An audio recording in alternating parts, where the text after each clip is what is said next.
আসসালামু আলাইকুম everyone. Guys, আমি যখন অনেক বেশি একাডেমিক ডিপ্রেশনে থাকি, একাডেমিক প্রেশার ফিল করি, তখন আমি ট্রাই করি আমার ফেভারিট কিছু খাবার। অবশ্যই এটার একটা সায়েন্টিফিক এক্সপ্লেনেশন রয়েছে।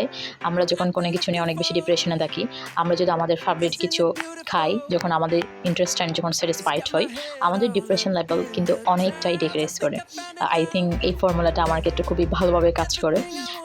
In June, my final exam, guys, I don't know what happened to me actually. So আমি আজকে অর্ডার করেছিলাম meat box and one burger and chicken fry. In my campus is all good. Meat বক্সটা খুবই ভালো ছিল, তবে burger আমি একটু ভেজিটেবল এক্সপেক্ট করেছিলাম, বাট এটা ছিল না। But chicken fry is good, okay. So guys, I think এগুলো খাওয়ার পরে আমার হয়তো ডিপ্রেশন লেভেল ডিক্রিজ করবে।